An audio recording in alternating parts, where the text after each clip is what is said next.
I just point out to everyone, I'm not a policeman now. I'm retired. Yeah. So. Yeah, you can relax. Information. I'm not their favorite person at the moment. So. I think, yeah, we are recording now, Nika. Yes. So I was thinking, Paul, because we spoke on the phone and you gave me a little bit of the insight from your experience, maybe you can give us some context, because I thought it was interesting what you said about how the structures and decision-making processes in police changed from when the Labour was in power to when the Tories came. So that would help with giving some context a little bit to the UK police and how they work. Yeah, I would say probably. Well, I was on the murder squads when Labour were in power, New Labour, and Tony Blair was in power, and so Ian Blair was the commissioner of the Metropolitan Police, and they worked quite well together. And Sir Ian Blair was quite administrative, but he was obviously supportive of Labour policies, and neighbourhood policing was a big thing at that time.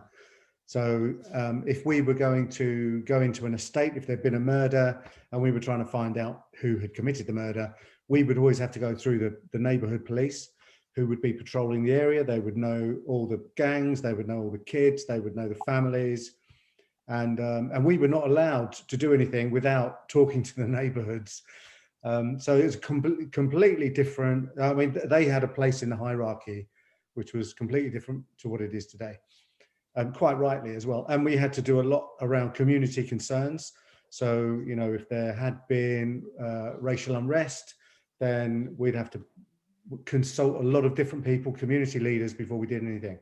So that was during Labour. We'd also, we'd have things like every month you'd have to do a 360-degree vision statement, and you'd ring up other departments within the police and ask them how your department was perceived by their department, and you know, whether your workers were arrogant or whether they were helpful, things like that. I mean, that would not happen now. No, there is no way that would be considered now. That would be considered a waste of money. And at the time, I must admit, some of us thought it was a waste of money as well, because we had murders to investigate, and we had to ring up our friends and say, how were we this month? Were we okay? Were we smart? Were we efficient? But, you know, it gives everybody a different attitude. It makes you think about how you can work together, and not just about performance targets, which is what it's based on now. I would say also under Labour, everything was about prevention. So if you could prevent something, even though it cost more money, it was worth doing, which is why they invested money in neighbourhoods, youth clubs, outreach, and that has completely gone. When the Tories came in, one of the first things they did was they told everybody they were going to double the neighbourhoods, and in each neighbourhood area, you'd get one officer that would go to community meetings. That was his job, community meetings, get the feedback, find out what the community is concerned about. You know, very, really important. So you'd have one officer to do that, and you'd have 6 to 12 officers to patrol the estates and get to know everyone, and to be on their feet and out and about, visible and approachable. When the Tories came in, they doubled the neighbourhoods. So they doubled the number of people that were going to go to the meetings, and they got rid of all the others. So there was nobody in the estates, nobody on the streets, just going to meetings and doing a PR job. So that was a typical change, you know. And for me, working on borough after the murder squads, I got promoted, went on to borough policing. So, you know, it's local policing in detective work. And when we had a murder on borough or serious crime or a rape, we used to go straight to the neighbourhoods and ask their advice as to, you know, who's got a beef with who, which gang's got a beef with which gang. And that disappeared. As soon as the Tories got in, it took about 6 months, and that disappeared. There was no one to talk to anymore. And then they merged boroughs, and police spent more time just going from one distant place to another, racing around the borough, answering 999 calls, no contact with the community. And, you know, the good police officers felt that, very, very strongly that they weren't doing a good job. It was completely impersonal. There's no contact, there's no relationship, and the bad ones are more isolated, so they feel more arrogant and they can get away with a lot more. So it's not a good position to be in now. And just before we merged boroughs, I was at Camden, and we merged with Islington, and there was a senior officer, assistant commissioner came, and he gave us all a lecture as to the use of technology is going to make it much more efficient. So we won't feel it. It's doubling the size, but we won't feel it because we'll use technology. We'll all have an iPad, well, a tablet, and we'll all be governed in a much better way, and we'll have much more time to go out into the community. Which is absolutely rubbish. And like for the first month, I remember there were 150 999 calls waiting to be answered on our borough, 150. And that's supposed to be an emergency that's answered within, an officer should be there within 5 minutes. And there were just 150 in the queue, just waiting. And they were making out it was going to be an improvement to efficiency. So, I mean, that was, we all told them it was a lie. And one thing that was really upsetting was that nobody seemed to push back. Maybe they did, but nobody seemed to push back to the government. We pushed back to the people above us, but nobody really seemed to push back beyond that. It was, and then one officer who's now chief superintendent in Harrogate, she's the borough commander now. I kind of mentored her as a detective. Really disappointed. She invented being omnicompetent. So as a detective, you can be omnicompetent. So instead of having Operation Sapphire to deal with rapes and be specialist, or Child Protection Unit to deal with sexual abuse of children, where people get courses in psychiatry and they get really properly trained up, and they get obviously assessed to see if they're suitable for that kind of work and they can handle the stress, especially if they've got young families. Suddenly they got rid of them because it saved money. So then every detective would deal with everything. And one of my mates, who was detective sergeant, and in one weekend, when they merged, they got rid of Sapphire, got rid of child protection, and he had to deal with 2 rapes of babies in one weekend, and he just had a baby himself. So he had to go home, deal with that during the weekend, and then go home with his wife and their new baby. And, he was in tears. He said, I haven't been trained to deal with this. And this was the kind of state, this was 10 years ago when Theresa May came in as Home Secretary. So, we've seen a lot of awful changes. So I'm not surprised the way the Tories are behaving now is being, it's quite predictable. It looks like when you're working as a policeman, there is not a lot of decisions to be made at all, because you just get these instructions and somebody imposed on you certain rules, and then the only thing you can do is, when you said we were pushing back to our bosses, so how would you describe that? Pushing back is, when an officer, like for example, I used to work in intelligence as well. So you used to get my boss used to come in and he used to say, right, I want 10 warrants, search warrants issued. And, so I want 10 warrants done tomorrow morning. So put it together, please, Paul. So you'd look at the intelligence and you'd see what intelligence you had for criminals and, if they were having drugs delivered or whatever. And sometimes there wasn't enough for 10. So you go back and say, no, we've got enough for 4. But, this one, you've mentioned this one, he's flagged to the murder squads, this one's anti-terrorism, this one. And you can't just kick a door in, when if it's being watched by anti-terrorism because you mess up their operation. So I'd go back and say, no, we can't do that because of this. And he'd say, no, we have to have 10. We have to have 10. I was like, well, I'm not doing it. Sorry. We have, because you only act on the intelligence. If you get enough intelligence and there is a problem, then you do something about it. But you don't turn it on its head and say, we have to show results. Therefore, and one of them I remember, which was famous actually, was a schoolboy who'd been seen smoking a spliff after school, and he was 11 years old, came out of school, smoking a spliff, stopped by the school's police officer who told him off, took the spliff away and sent him on his way, put an intelligence report on. This DI wanted me to get a search warrant to kick his door in the morning, search the house. I mean, it's just absurd. And we just said no. So we actually took him to disciplinary in the end, this particular officer, because, yeah, he was terrible. So, yeah, we stopped his promotion for 7 years. Can I ask a couple of questions? Yeah. Yeah, Paul.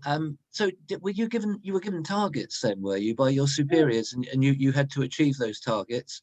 Yes. I mean, they sound to me personally as an outsider rather crazy in a way. You were almost told, you know, arrest so many people, come up with so many warrants, and you had to sort of go out and find the criminals in order to come up with results for your superiors. Absolutely, absolutely. Do you think that there's an element there that the police were not necessarily wanting to, but they were in a position where they were forced to actually create crime? Oh,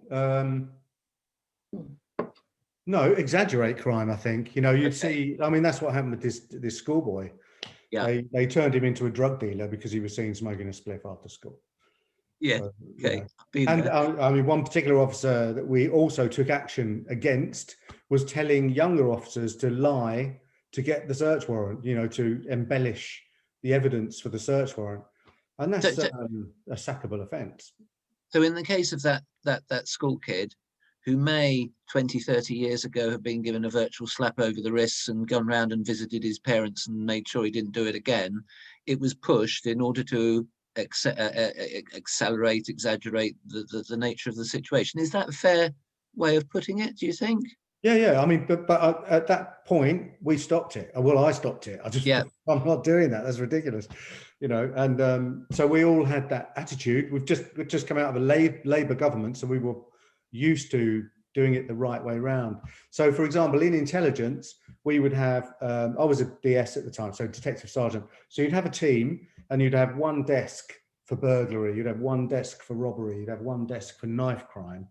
And so the intel would come in to that desk, and you decide your job was to try and lower the figures, you know, like to tackle the crime, to actually change the number of people that were being victimized. So that was your job. And how you did it was really up to you and anybody. So this is a good decision-making point, getting back to the decision-making. So anybody could come up with a plan to, as in an operating plan, a policing plan. Anybody of any rank, doesn't matter, you put in a plan. So they had a form for this, and they'd have to make sure that it fitted in with MOPAC, which is... What's MOPAC? MOPAC is the Mayor's Office for Policing and Crime. And was this Ken Livingstone's era? I think it was, yeah. Okay. So so they would say, and there used to be a basket of crimes, and they used to say, these are the priorities, go out and reduce these crimes. So burglary is usually there, vehicle crime was in there for some reason for a while. Violent crime has always been in there. So, I mean, at the moment, it is keeping children safe. They're much more vague now because it's easier not to fail. Keeping children safe, tackling violence to women and girls, and standing together against hatred, intolerance, and extremism. Which could be XR, of course. Yes. So you'd have, if you had a plan, you thought you could reduce the number of burglaries, for example, then you could put a plan together. You'd have to make sure, you'd have to justify in your form how it fitted with the strategy, similar to XR actions. So it'd have to fit the strategy, and you'd have to make sure it's proportionate, legal, accountable, and necessary. Okay, so they're the four things that tackle human rights. And it was in the public interest. You'd have to show it was in the public interest to do it. So if it was used a lot of surveillance, was very intrusive, it would have to be a very high level of danger to the public to justify that. Mm-hmm. So it's quite a good way. So the officer of any rank would put this plan together, put down their justification. It would then come to me. I would check it all to make sure it was in line with the strategy and that we could afford it, for example. There would also be a money bit in there. And that the community that it was going to be acted upon had been consulted, and what the issues were there was their high tensions, for example. And then if I liked it, then I would sign it and it would go to my boss, who would then say, yep, like it, let's do it. So he would have the overall command. So you've got a very strict hierarchy, but that was on a local basis. And then that would be fractalized. Can you say that? And so that would be reproduced on a bigger basis for anti-terrorism. It would be on a much bigger basis for the whole region, for the whole Met. Everything follows the same thing, really. So somebody would put an operation together, somebody would check it's in line with the strategy, then it gets signed off. Depending how much money is involved, it gets signed off by the top person. Hi, Paul, I have a question. Yeah. You mentioned the mayor's office. I'm just curious about the role that the local political leaders play in the police officials and the way investigations work, evidence and sort of pinning it down on someone, or sort of favorisms. And I mean, there's a very deep connection between politics and police in India, and I'm tuning in from New Delhi, so I'm curious about how those connections play out in your field. Well, we've got police and crime commissioners who are elected by the public for a particular area. So the one for London is Sadiq Khan, who's the mayor of London. He's also the police and crime commissioner. So his job is to come up with he came up with the keeping children safe, violence against women and girls, and standing together against hatred, intolerance, and extremism. So he came up with those three things. So he's saying he's going to give money to support operations that tackle those three strands. So that's his job. How do we spend taxpayers' money? They tax, obviously, they tax people within the community, and that they have to decide how that money gets paid or how that money gets used. I remember, Paul, when we were talking about when power interferes with decision making, and you gave the example of the recent Extinction Rebellion protest at News Corp. Do you want to tell us about that, how it happened? Yeah, that was quite interesting, because there were only, I think there were 90 activists there, some locked on the ground, some on these amazing bamboo towers. And when just we first to say, sorry, just to add for those who don't know, the News Corp is, these were the printing houses of Murdoch's newspapers. Yeah. Rupert Murdoch, they're in Broxbourne in North East London. And so basically they just moved in there, set up with a couple of vans, lock-ons and bamboo structures with two people suspended at the top. So you couldn't move the structure without them falling. So quite a problem for the police to remove. And the first thing that happened was the police, I made contact with the local police.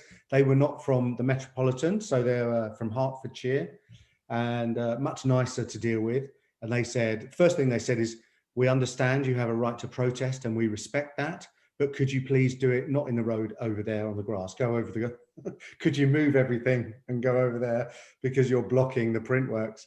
And we said, well, I'll ask, but I think that's the idea, so I don't think they'll move. And he went, okay, I thought you'd say that. So then we had quite a good rapport. And then he got in touch with the Printworks, and then he came back and he said, right, apparently this Printworks, it's all electronic, so they just send it to another Printworks, and so it won't have any effect on the news going out in the morning. So you're really wasting your time. That was the first lie that came from the police.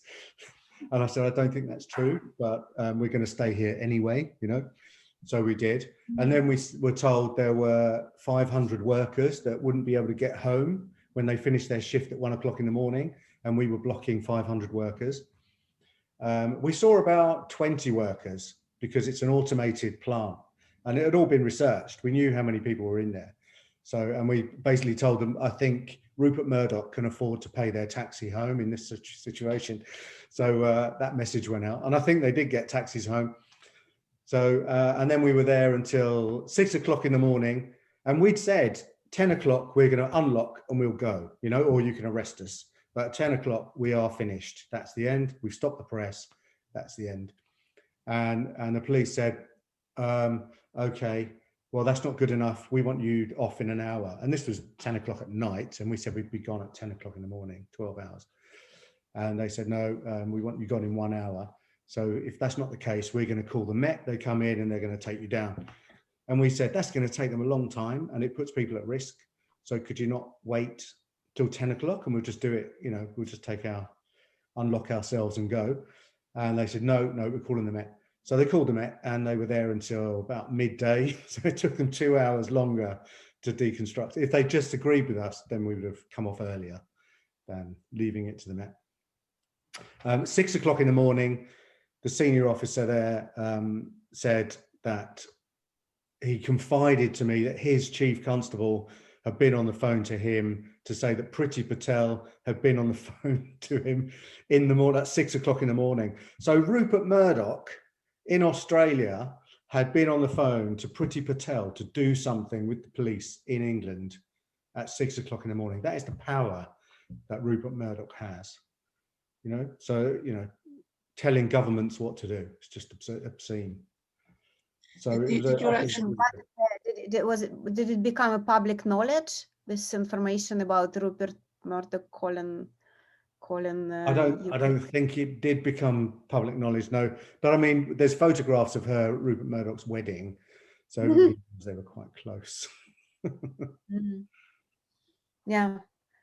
There were many articles after that with Priti Patel saying that what the Extinction Rebellion does is trying to stop democracy because people are not reading news, things like that. So yeah. Indirectly, she showed her position. Yeah, but it's often happened with under austerity. We'd have a situation. It's usually when you're about to go home, you get a call about a threat to life or a child in danger, and you'd start working on it. And say maybe a high risk missing. So a 9-year-old's gone missing from a problem family, and he's been reported missing by the school. Hasn't been at school all day. So the family might have murdered that child. You don't know. Something bad might have happened to that child. So you have to try and find that child. So you go and see your boss and say, look, we'll have to stay on and work on this. We've done this. And then they'd say, no, because of the money, you have to go home and we'll brief up another team to take over overnight. And you lose information. It's not the best way to deal with it at all. But because they couldn't pay us for a couple of hours to stay on and brief the next team, it was more important to save a little bit of money, even though it's the death of a child potentially, than whereas that would never have happened under the Labour government. That just wouldn't happen. People's lives were more important than the overtime bill. Okay, but so can I ask a question about decision making? Imagine you are the one who is designing the structure in an ideal way, so you have all the resources possible. It's understandable that the police, in this case, as any military units, should be structured in a hierarchical way, probably. Yeah. I don't think it's possible to structure it not hierarchically. Maybe it is. So what would be your approach to the ideal structure of the ideal police in the absence of any austerity or any obstacles at all? That's a good question. I think it would be good if there were some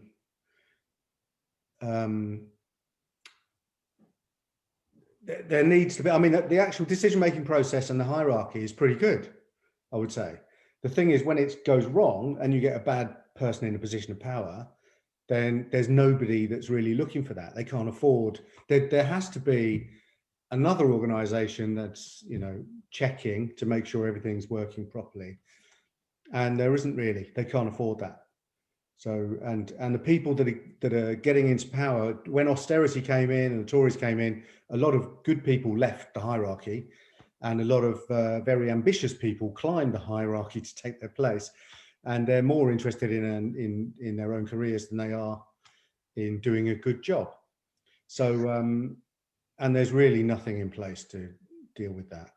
So last conversation we had in this series was with one of the members of Museum of Care who was working in Colombia and described the system, justice system there. And so they have these two kind of parallel system. One is governmentally run, and one is run by the community, by the Native Americans that existed there forever.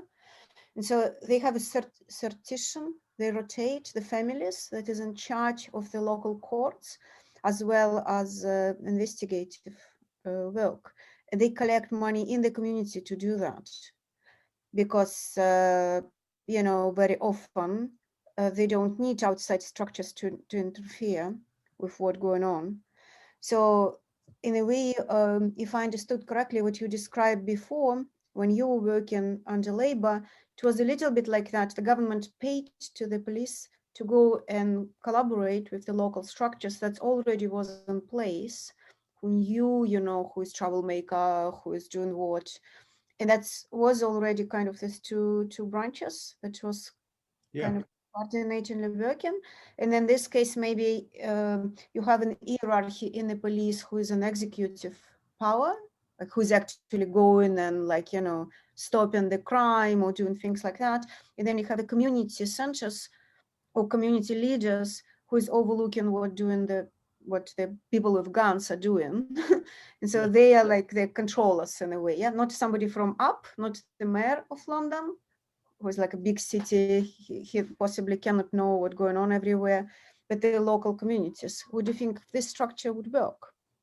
Yeah, I mean, it did work. And the thing is, it's expensive. So under a Tory government, if you've got neighborhood police and it looks like they're not doing anything, if crime goes down, the Tory view is that, well, we'll take them out because there's nothing to do. But it's preventative. You know, the whole point is that there's relationships and it's part of the community. And so, and if there's no measurable target, then the Tory view is that, you know, there's no point in being there. So they take them out, and they don't really care if crime goes up in the estates because they don't go to the estates. You know, they're all from a very different background. So yeah, whereas under the Labour view, it was something that could be maintained because it's preventative, and that was so much better. And as it went on, you know, the relationships got better, and, you know, children had known the same police officer for maybe 10 years through the whole of their schooling. That has a big effect on how they behave, you know, and it has a very different mindset to racing on blue lights to get there, jumping out of a car, sticking handcuffs on someone and chucking them in the van. And Paul, in that same sort of area, sorry, what about liaison with schools between police officers and so on and so forth? Have you got much? Have you got any views on what you think is good practice in that area? Yeah, I mean, we had schools officers as well. So there'll be, you know, schools officers, at least 2 per school, and they would get to know the kids. I mean, that's a really good thing, and I think they've kept those. I think some head teachers don't like them because they've often the left-wing head teachers push them out because they think they're spying on the kids and they don't want that. But most of them see it's a good thing, and if you've got gangs in the area, it's a very good thing because it stops the gangs getting into the schools and getting the kids dealing, you know, from the school gates. So it stops that. I was thinking that what you said earlier about crime, you know, prevention versus targets. It sounds like under Labour there was this kind of a consensus amongst police officers of what good practice is, and that there is still a kind of memory of that. So you were able, because you knew how it was before, to step in and say, no, I'm not going to do that. Were there a lot of, do you think there was a lot of room between police officers to kind of organize inside and to kind of challenge these definitions of what is or values it's themselves? Yeah. I had my own network of lefty police officers. Yeah, definitely. And we used to have places we could, you know, go and have a moan and decide how we were going to influence what was going on inside. And you always have to use harm to society. You know, so you're in a meeting and the big boss is saying, right, we're going to do this, this, and this. Then you'd have to just turn around and say, if you do that, then these people are going to get killed, or this child is likely to be raped if you do that. And you have to be really blunt They didn't like it at all. But but I was in a situation where I wasn't going to be promoted anymore. I decided I didn't want to get promoted. Whereas if you were going to get promoted, or you wanted to be promoted, then obviously being that vocal didn't help your chances. So yeah, but there were a lot of us that decided, because once you get above detective sergeant, so you're like a team leader, once you get above that, you don't go out. You're doing budgeting and logistics. So that's a really boring job for a lot of us. So it's much better to go out. Whereas in the old days, it sounded also that going out was almost part of creating those values, because you said you spent time with people asking them how did they perceive police, right? So in a way, what Nika was saying, that there was this local parallel system where you are constantly checking with the community what they need.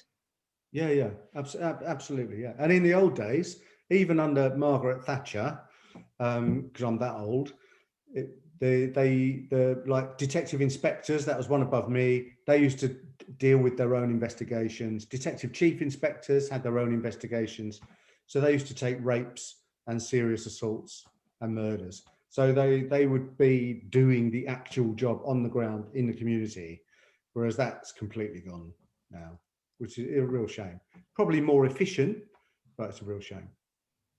So, Paul, just to be clear, are you saying that it's the grassroots police personnel who are actually doing all the work, and everyone seniority-wise is sort of tied up into this bureaucratic paperwork and administration, and they don't really have any connection with the people, if at all? Is that what you're saying? Yes, absolutely. Yeah. It's so crazy. Yeah, and if you look at the grassroots people are so inexperienced now. They're I've been told, I'm chatting to one person who's detective sergeant, so he's a team leader, same as I was. So he said, now the youngsters, there's so many new ones from Priti Patel, we're going to get 20,000 new officers. And they're completely inexperienced. A lot of them are on the fringes of criminality themselves. So, and they're going up to get advice from a sergeant, and they put their body-worn video on to record the advice, so that if they make a mistake, then they can get someone as well. He told me, look, it's on my video. So that's how the relationship is that good in the police now. So yeah, it's not a good job to be in. Wow, it's like really like a corporation, like a private corporation with like no responsibility, and in a way private army, because if they don't have a connection to the community, then they don't have emotional ties, they can do harm and don't care. No, and the bad supervisors, for example, I was in CID, so it was always investigation, but in my view, the bad supervisors, that you get a crime come in and you'd have to allocate it to an investigator, a detective, and they would cut and paste a list of inquiries like CCTV, so, and there may be like 20 things for the officer to do, but it wasn't always relevant. So they would just, in order to make their life easy, they would cut and paste the same list on every crime. So you imagine the victim doesn't get treated very well because the officer just sees this massive list and is like, oh, have you done this? Well, that's not relevant. Have you done this? That's not relevant. It's not personalized to the individual at all. It's just a cut and paste. So I hated that. I didn't do that. And when you look at what's happened to a victim of crime, it's obvious that there are certain things that are a priority, Mm-hmm.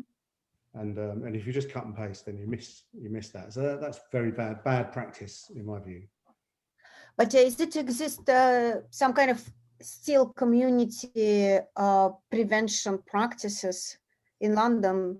Because as we were told by Matt, who was working in Colombia for a couple of years, these local structures of the Native Americans, despite the occupation and all bad things that happened to them, they somehow were able to save them, so they still exist.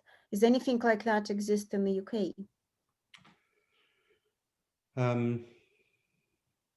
Give us an example of what Neighbourhood watch, I suppose, maybe something like that. Sorry, say again. Neighbourhood watch, maybe something like that. I think Nika's talking about sort of a community spirit which helps deal with crime in non-police type ways. Nika, is that what you're Yeah, asking? not even spirit, but some kind of structures. Because before you were saying that Tories shut up all the youth centers and many of these structures that was paid by the government. But if something paid by the government can shut it up. So the Native Americans didn't get money from the government. They have their own system of support, including financial support of their structures of justice and crime prevention. And that's why this existed for hundreds of years. So my question is, anything like that exists in the UK outside of the government's budget? Some community I can think of is in the Hasidic Jewish community in Stamford Hill. So they've got their own police who are just citizens, they're just volunteers, but they work with the police as well. And they normally turn up at crimes and help liaise, because obviously they have very strict rules, especially with the women in the Hasidic community. So they work quite well. I think it works quite well, actually. There's been some horrible stories in Stamford Hill. There was a crossroads, and on the Sabbath, they wouldn't push the button to cross the road to make the lights change, and they would cross the road in the traffic, and it was like every weekend somebody would get hit by a car because they wouldn't push the button. So I know it's not funny, but it's just they just used to run out and then get hit. And so the police came to an agreement that they would put a wire around the crossing, which took it outside the Sabbath rules, and then they could push the button. They were allowed to push the button. Sounds a bit crazy if you're not in that world, but that was good work. There is some good work, but that was under Labour as well. I'm not sure if that would happen under the Tory government. Can I ask a question? I'm going to change direction, and I'm sorry if if you want to follow what some of the other questions are going with, come back to them. But you did mention a moment ago, I find this difficult to believe, Paul. You say you remember the Thatcher era. You don't look like you do. That's nice of you. That's nice. Paul, are you aware of the scandal around Psychops? Yeah. Yeah. How, for those of you who aren't perhaps so familiar with it, back in the late 70s, I think it was, maybe into the 80s, some undercover police officers became very intimate with some activists. Helen Steele was one of them. She was involved in a campaign against McDonald's. And my question for you, because it's about decision making, how within the police force is a decision made for undercover officers to be able to do something like that? Could it still happen today? Could it be used as a tactic against Extinction Rebellion, for example? Do you have any thoughts about that? Yeah. So in 2000, the RIPA came about, which was regulation on undercover policing, and that kind of stopped it. So under RIPA, I just went into that world, undercover world, which was dealing with informants actually at the time. So you have to protect their identity, and they also are obviously involved in crime, and then they come back and talk to you about it and get paid. So it needed rigorous discipline to administer that. And under RIPA, everything has to be proportionate, legal, accountable, and necessary. So you have to justify it each time. And depending on the amount of intrusion, it depends on the level, the rank of the officer that has to authorize it. So for an undercover officer, it would be a commando. So that's higher than a borough boss. That's way beyond. And there'd be specialists. That's all they did, was to look at RIPA applications and authorize them or not authorize them. And it's quite difficult to get authority for an undercover to go in. Same for participating informants is the same thing, because that's basically an undercover who's not a police officer. So all informants, when I was doing it, that's after 2000, were not allowed to participate in crime, were not allowed to commit any crime unless they had specific authority from a senior officer. And then they would be told exactly what they could do and the circumstances. Like, on this day, you can handle a gun. We're doing an operation. So on this day, when you can go into this shop and buy a gun from this person, for example. Right. And the problem with so the officer who authorised that at a high level, he would have to justify, making sure it was proportionate, necessary, as in there was no other way to tackle this gun problem without doing it this way. So that necessity is a really big thing. So if you could do it by just kicking the door in and doing a raid, you should do it that way. But if you needed to track down the one above, then you'd have to do it with the UC. So necessity was a really big thing. The senior officer would authorize it. Now, at that time, if something went wrong, the senior officer is liable and the undercover officer is liable to be charged with handling the firearm. So that's why this Spy Cops bill has come in to try and give them some protection so that somebody is happy to be an undercover cop and doesn't feel liable every time they go to work. That if something goes wrong, they've got no cover whatsoever and they're going to end up in court. So so that's why this has come in. So I'm not totally against the Spy Cops bill, but for me, I think it should be a judge that makes that decision and not a senior officer. Well, I was going to say, where does the buck stop? Eventually, it goes outside the police force and it goes to judiciary.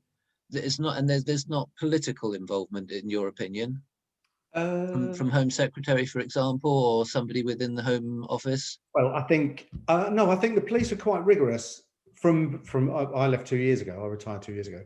The police were quite rigorous and professional, I thought, at that time.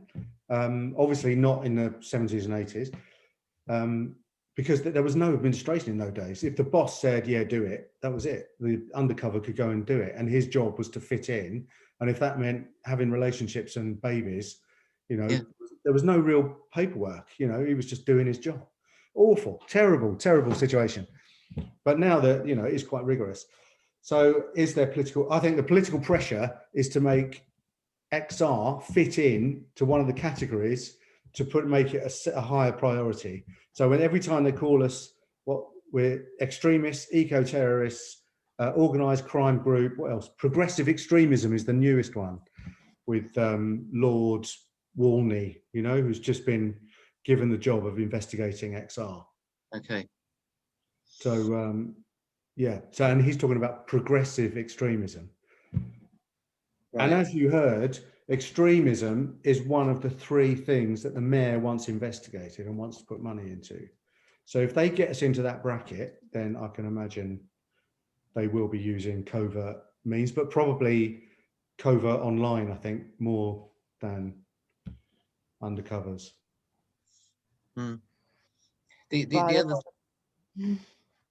The other thing which used to happen back in the 70s and the 80s, and again, I think you hinted at it a little bit when you were talking about the actions which you were taking against Murdoch, was a sort of a divide and rule type of approach. So you would bring in police officers from one part of the country into another part of the country where they weren't a part of the community, they didn't have any involvement in the community, and they would deal with that situation. You probably realise, I'm thinking of the miners' strike in particular, where officers from one part of the country would be sent off to Yorkshire. You had Orgreave and all the rest of it and the other. Is that part of police practice much today? You did hint that that's the sort of way in which it was dealt with at News International. It's against the idea of community-based policing, isn't it, really? Yeah, public order is something which I hated. Public order.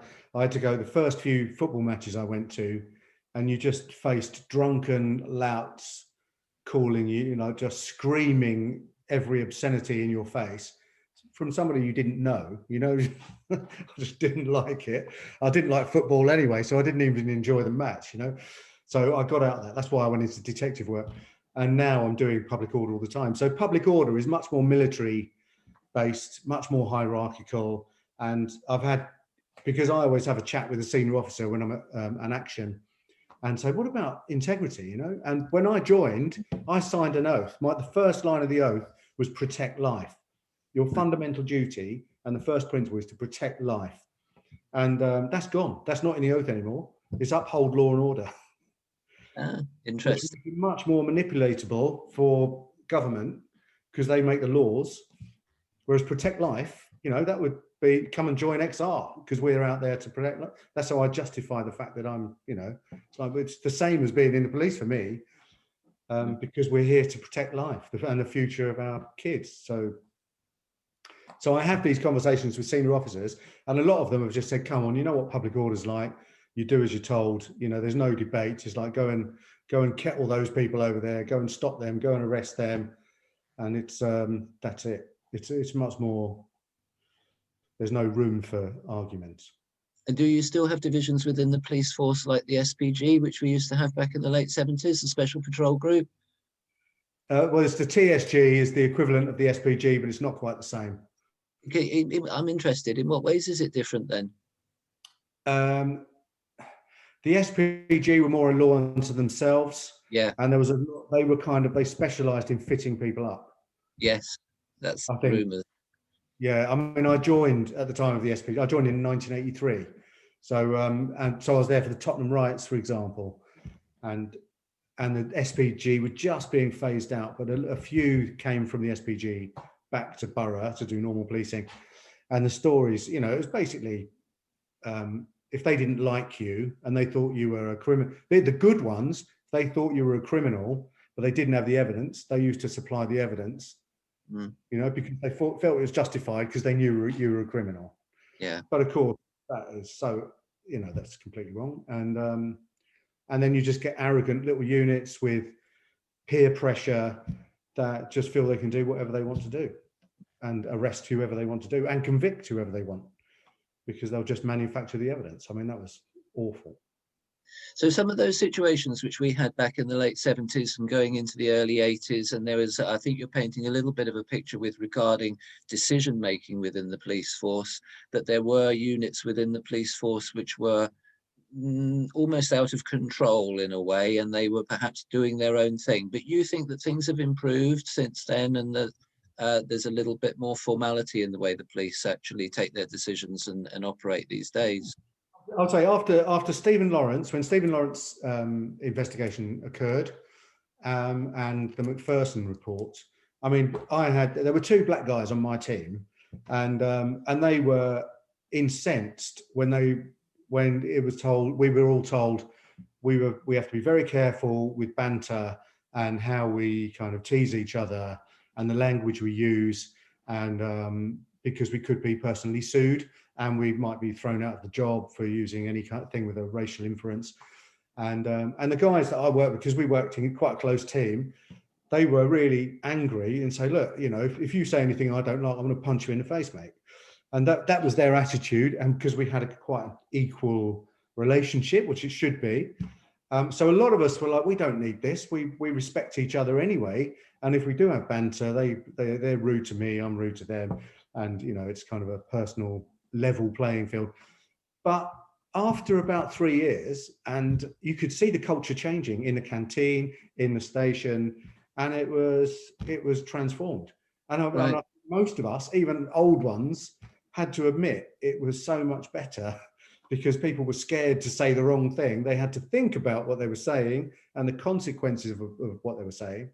And it improved greatly.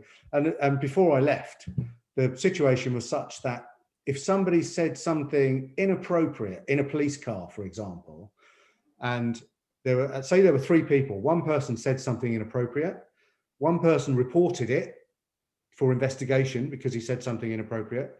The third one, who didn't report it and didn't say anything, would be investigated as well as the other one, and probably disciplined or kicked out of the job for not saying anything. So it's really strong now. It's really strong.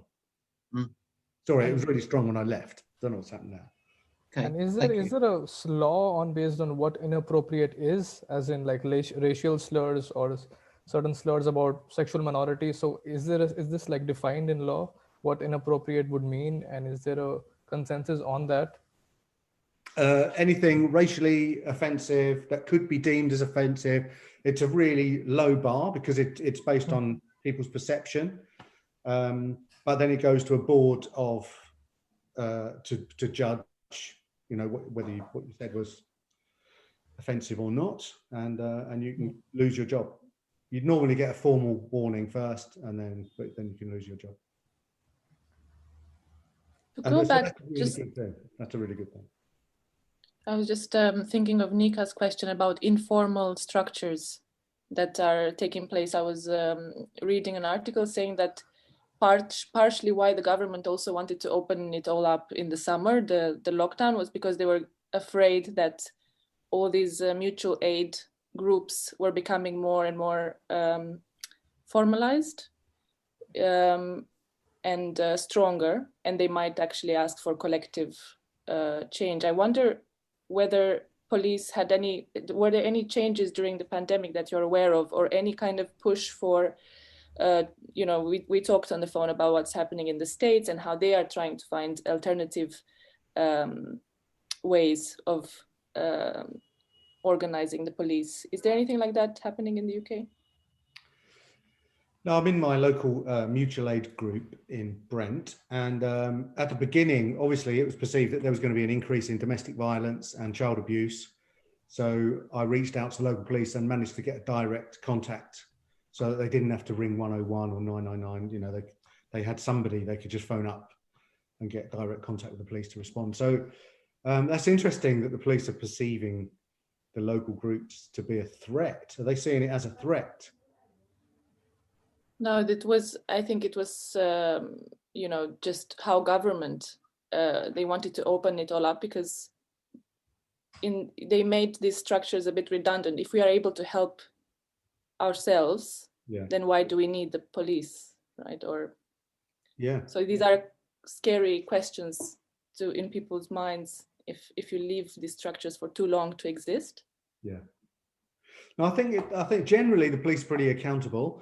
And it's like chatting with Roger Hallam at the beginning, and he used to say to me, we just want the police to turn, take out their warrant cards, put their truncheons on the ground, take off their uniform and just come over to XR and have a hug and join us and, and realize what they're doing is wrong. And I said, they're not going to do that because 99% of the time they're racing around to 999 calls, to a burglary or robbery or somebody who's been assaulted. And they feel quite good about what they're doing 99% of the time.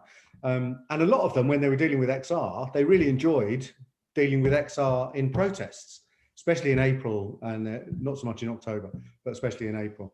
So, they don't feel bad. If they were being asked to CS spray protesters or beat the crap out of them or, or water cannon, then they probably would feel bad. But they're not being asked to do that yet.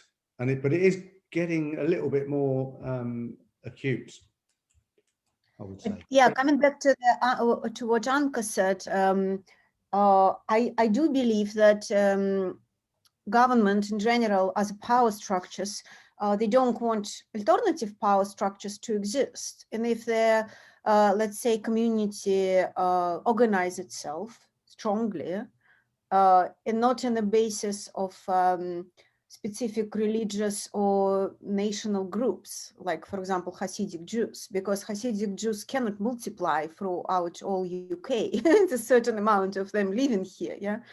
But if some other network of solidarity would suddenly start to unfold, and they will really be global, yeah, then that will represent a threat for the power. And in this case, I believe Tories is not only dismantle working system because they're really saving money, because I think it's the same money you can spend on, big salaries of the boss or on like filling out the paperwork, as we know it's very costly to have all these people, producing paperwork and checking on each other. It's also cost money, but it's a different way of spending money. And it's make, these poor communities, you said that they're mostly crime in the specific areas, and that's where the preventive work should be done if you want to reduce crime, but maybe reduction of the crime is not actually the aim, because you can control population very differently, not necessarily by stop protecting babies or whatever. So my question is, it looks like what you're describing is two different political visions of how England can be organized. Am I right? Yeah. I mean, look at in Camden, you've got the biggest cannabis market, really, in Camden Market.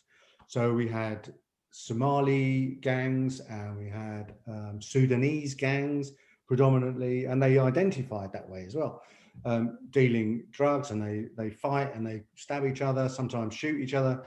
But in Camden, they decided that there was no drugs problem because nobody comes forward to report they have a problem with drugs.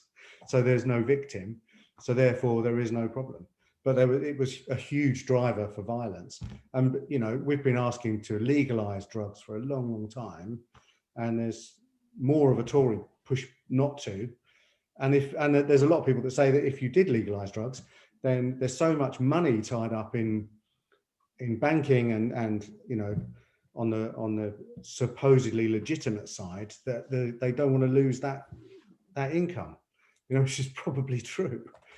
But that, I mean, that would be amazing to see all drugs get legalized and put the money into health and to start developing society and see what difference that would make. But they're too scared to do it. I mean, it's just, I would say at least 50% of police want that. Wow. I would say. Yeah. Paul, what you mentioned, I mean, I feel like one of my professors told me that, you know, a police officer is also a person with the moral values, and like they go home and they discuss it with their own families, you know, what's going on, the news and all.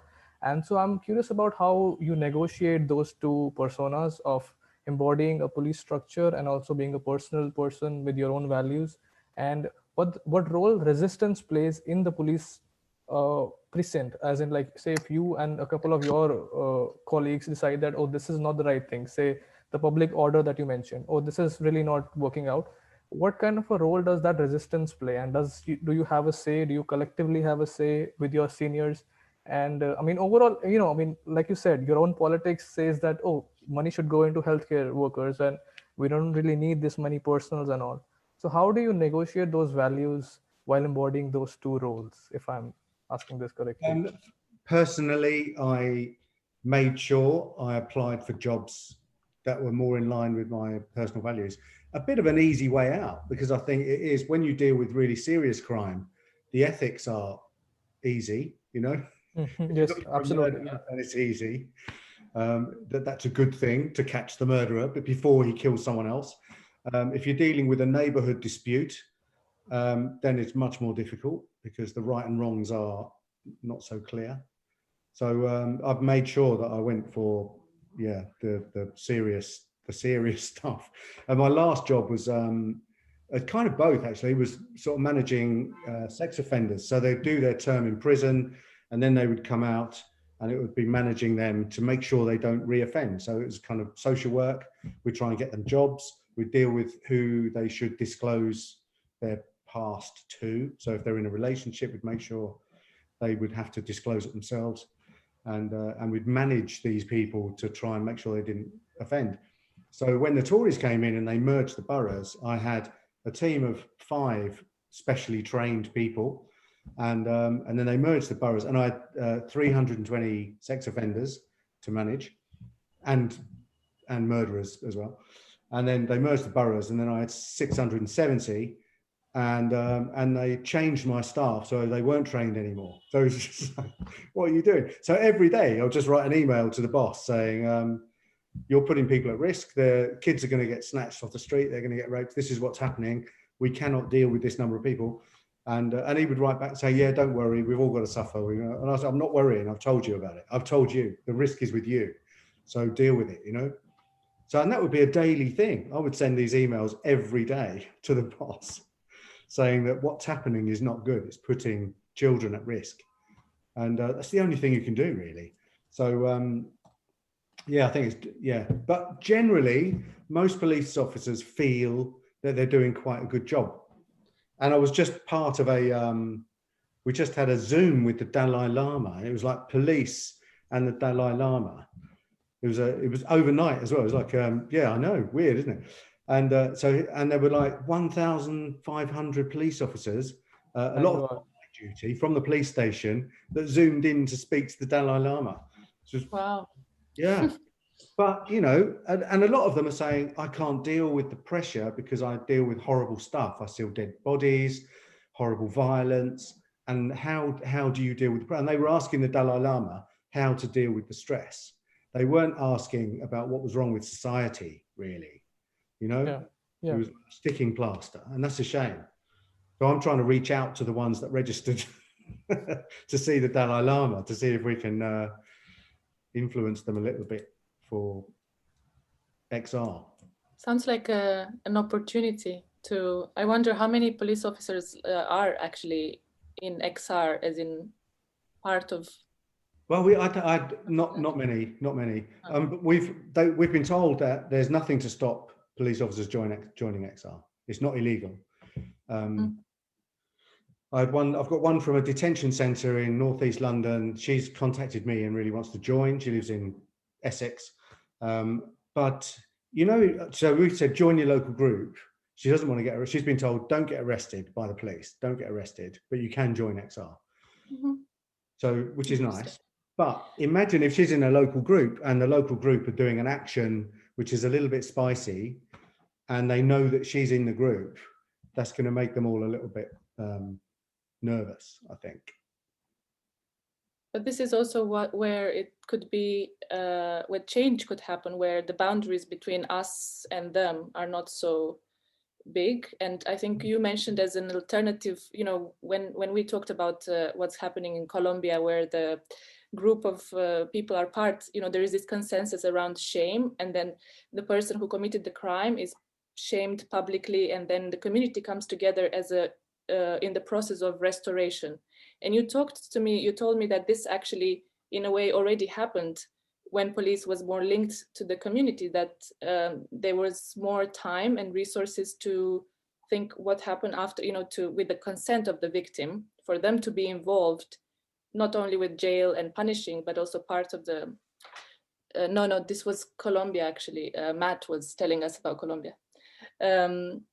Yeah, so you mentioned that these things were already happening, where community was somehow part of the response of the restorative linked with police. Restorative justice is something that's run as a kind of scheme in certain areas, but it's not properly funded, you know, and it is the best, absolutely best solution to crime. You know, it stops people committing crime forever. You know, it completely changes people inside, and or it can, you know, it has that potential, and so it's worth the money. And I'm really upset that it's not being done more and more. It's love, really, isn't it? It's about love. Care. And freedom. Yeah. So freedom, because yeah, care without freedom is prison. But if you only provide freedom and not provide care, that will be neoliberalism. You know, that will be just go do whatever, and that also would not be perfect. Can I ask you a question? Do you think that XR should have some kind of hierarchy? We are not. I suppose when we spoke to Claire about decision making in XR, and so she showed us the structures.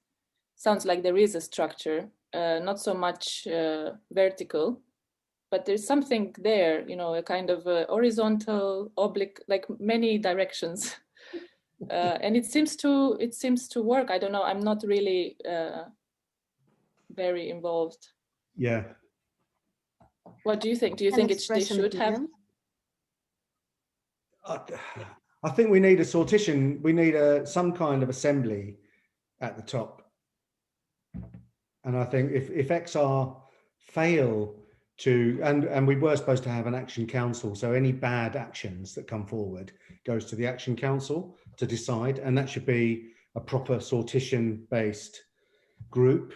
But then they found out it was too difficult to do, so they didn't do it. And I think that is terrible, seeing that it's one of our 3 demands to have citizens' assemblies. Not to actually do it ourselves is poor. So we're pushing to get that up and running. I think it's quite interesting, Paul, when we did have the discussion with Claire from Extinction Rebellion about how they make decisions and so on and so forth. I think some of the things that were coming across is that she was quite in favour of what I would call affinity groups. So fairly small groups of people who are focused around a particular task and getting it done. And one thing which she said, which I found very interesting myself, is she said that initially they had started off trying to organise on an almost national basis. So you'd have an English section and a French section and a Spanish section and so on. And she said that broke down and it didn't work very well, and it worked out to be better to deal with it by language.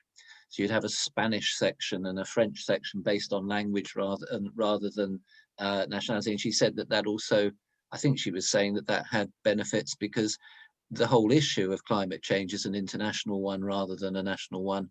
And that was the picture which I got. And she spoke about, so what was that thing, the frog glass or something, and she showed us that and how they make their decisions. Anka or Nika, do you remember what that was about?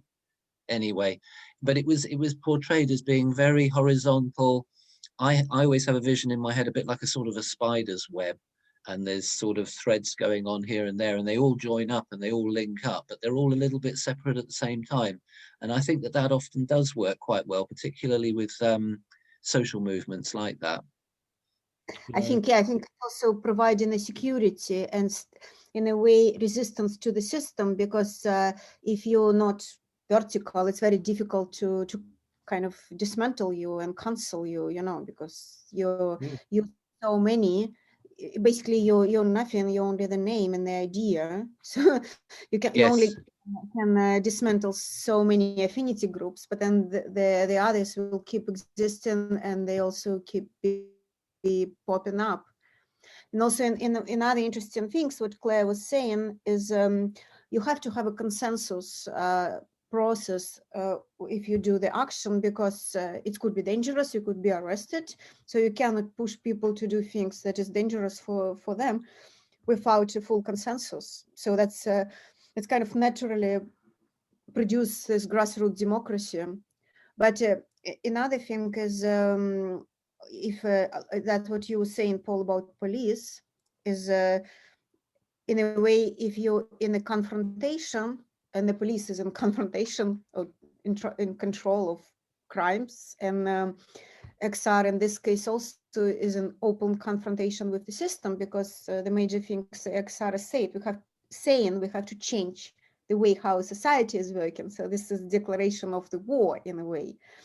And so in the moment you are in war, you have to have some sort of hierarchy. Otherwise, nothing could be done, you know, because you spend so much time kind of trying to agree with everybody internally that you would not be able to act. And so my understanding with XR is that is an internal conflict that would not be able to be resolved ever. But it's in a way it's a laboratory for the new forms of you know, organizational forms that will be born, and we're all going to use them. And so in our, for example, Museum of Care, we also have a kind of laboratory for how to relate to each other and how to produce things, because whenever you want to do something like a website or anything simple, or exhibition or project, you have to have a hierarchy. Otherwise it's not working, because or you have to have a very small structure, like Hasidic Jews, you know, who is able to negotiate with each other, because they're so much similar, you know, they have like these rules that they all follow, sign up for this cult or religion or whatever. So that's my understanding. You just reminded me actually that one thing I haven't said is the kind of tension in the police between operations. So there'd be the day-to-day policing and answer 999 calls and investigations. And so I would be like, often if there'd been a murder, I'd go to the murder, and the senior officer would be the local borough commander, might come down and he'd say, right, I want this wrapped up by 5 o'clock. We've got too many people. It costs too much money, blah, blah, blah. And I would be much junior to him, but I would have expertise. So there would be a tension between expertise and the rank. you know, his position. And so then I would normally say, oh, okay, I understand that. I'm just making a note of that. So you want it wrapped in, so just to let you know, sorry, what's your name? Yeah, okay. Right, just to let you know, I'm going to write a report for the coroner, and I'm, you know, obviously I'll have to tell him that because of what you told me, I have to wrap it up. So we might lose evidence there. We might lose evidence there. Just, are you sure you want me to do that?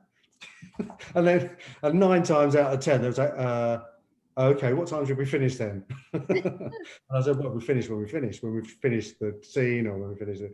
And they were like, all right then. So there was always this tension between, and it goes way up, you know, like in anti-terrorism, in murders, it goes way up. So there's the specialists and there's the actual senior officers.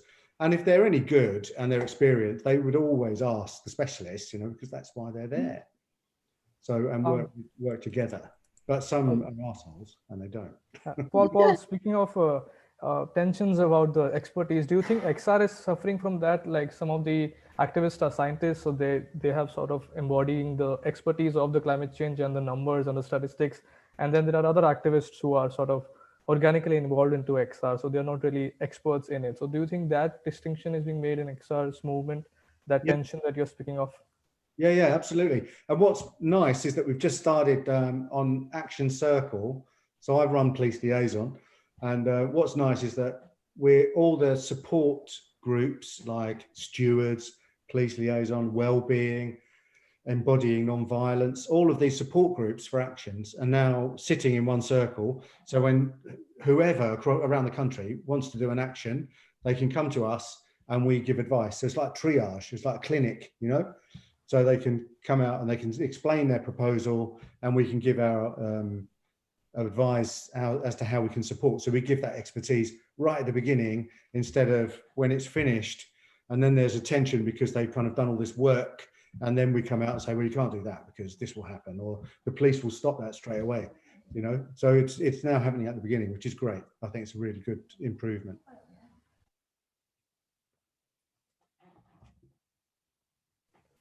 And I also want to say that I think it's inspiring that someone who has worked on murders and these investigations for all his life has taken over like climate movement, because I think it shows the urgency of the climate debate, and that it's equally important for the society, and not just the immediate causes, but also the long-term causes. So it's really inspiring to see someone get involved with this gravity in this movement. Well, it's weird, isn't it? I used to be, you know, if the phone rang and it was anonymous, somebody said, right, somebody's going to get killed, we wouldn't go home. We'd have to try and sort out something before we went home to bed. We'd have to try and do something. And now we haven't got an anonymous phone call. We've got global, unanimous scientific evidence. And it's not one person's life threatened. It's millions, possibly billions of people's lives threatened right now, you know. So it's a no-brainer, really. You're dealing with the real criminals. Yeah, with lots of money. Government. Yeah, true. But the one thing I mentioned to you, Anka, was the problem we have with the police now, and police liaison, is that when I came into this, the whole idea was that we tell the police what we're going to do, and then they have a dilemma, and they have to decide whether they're going to facilitate the protest or try and get rid of us and arrest everybody. And then if they arrest everybody, they have 3,000 arrested, you know. So that was the dilemma. Brilliant. You know, that was a fantastic coup. But my job as police liaison was often, you know, telling the police, why don't you facilitate this? You can cut down the number of police you use. We can have our protest. We can deliver our message to the government. And you only use maybe 10% of the amount of police that you'd use otherwise. And it's all nice and loving, and you know, you're on board with us, and we're never violent, we never cause a problem. You know, that was my job. But that's exactly what's happened in Bristol, and in Bristol they can't get in the newspapers because there's never any confrontation. So they are pulling their hair out because they can't get the police to react. Which is, you know, that's our own dilemma now, isn't it? So what do we do I mean, unless we're going to punch them in the face and get violent, it's very difficult to know what to do.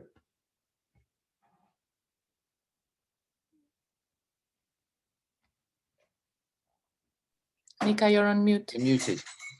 Yeah, I think it's a clown brigade, or giant puppets, or huge amount of balloons or things like that. Yeah. So yeah, the artistic gestures are impossible to ignore, and they're non-violent. Yeah, I agree. Yeah, I've kind of moved away from massive disruption, because that was great to raise the alarm with people in the street, because they didn't know, but now everybody knows. So you just piss them off. And a lot of people are under extreme stress from COVID and trying to get food on the table. So I'm not really into disruptive actions. I think artistic ones are better. Yeah, maybe Museum of Care and Extinction Rebellion can organize a Zoom sometimes, and we can all brainstorm, Yeah. And come up with some ideas that's maybe we all can use. So let's meet next week if you have time. Yeah. Yeah. I was thinking to tell Paul if he wants to join our Museum of Care meetings. I will send you Yeah. the link. Okay. Yeah, so nice to meet you. Thank you so And much. Yeah. Nice And to if meet you you, Paul. send me a link so I know exactly what you're doing, that would be great. As in, Okay. not in a creepy way. I didn't mean that. Not in a creepy proper way. I mean, but lovely to meet you all. Nice to meet you. Thank you. Take care. Bye. Thank you very much.